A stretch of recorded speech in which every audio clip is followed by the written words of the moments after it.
Twist ഇന്റർവെല്ലിന് ശേഷം അത്യാവശ്യം ട്വിസ്റ്റുകൾ മാത്രമേ ഉണ്ടായിരുന്നുള്ളൂ. ഈ ട്വിസ്റ്റുകൾ കുറെ കൂടിപ്പോയപ്പോ മൊത്തത്തിൽ അങ്ങോട്ട് പേഴ്സണലി കൺഫ്യൂഷൻ ആയിപ്പോയി. ഞാൻ പറഞ്ഞത് ഇന്നലെ ജിത്തു ജോസഫ് സംവിധാനം ചെയ്ത അപർണ ബാലമുരളി നായകന്മാരായിട്ട് അഭിനയിച്ച മിറാജ് എന്ന സിനിമയെ പറ്റിയിട്ടാണ്. അത്യാവശ്യം സ്ലോ പേസിലാണ് കഥ തുടങ്ങുന്നത്.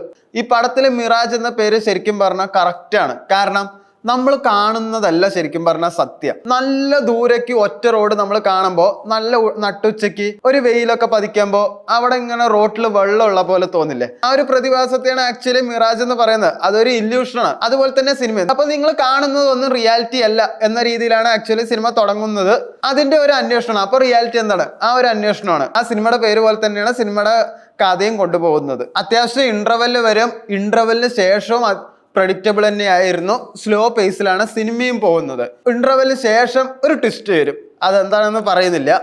അത് കഴിഞ്ഞ് വേറെ ട്വിസ്റ്റ് വരും. അത് കഴിഞ്ഞ് പിന്നെ ട്വിസ്റ്റുകൾ ഇങ്ങനെ വന്നുകൊണ്ടേയിരിക്കും. പക്ഷെ പല ട്വിസ്റ്റുകളും കുറച്ച് പ്രഡിക്റ്റബിൾ ആയിരുന്നു. അതുകൊണ്ട് ആൾക്കാർ കൺഫ്യൂഷനുമായി.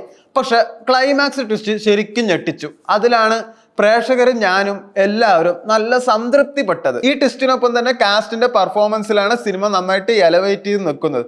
പക്ഷെ അതിലെ ക്യാരക്ടേഴ്സിന് എന്തെങ്കിലുമൊക്കെ സംഭവിച്ചാൽ പേഴ്സണലി എനിക്കെന്തോ കണക്ഷൻ കിട്ടാത്ത ഒരു ഫീൽ അതിലുണ്ടായിരുന്നു. സിനിമാറ്റോഗ്രഫിയിലും മ്യൂസിക്കിലും ആണ് സസ്പെൻസ് പൂണ് നന്നായിട്ട് ക്രിയേറ്റ് ചെയ്തിരിക്കണം.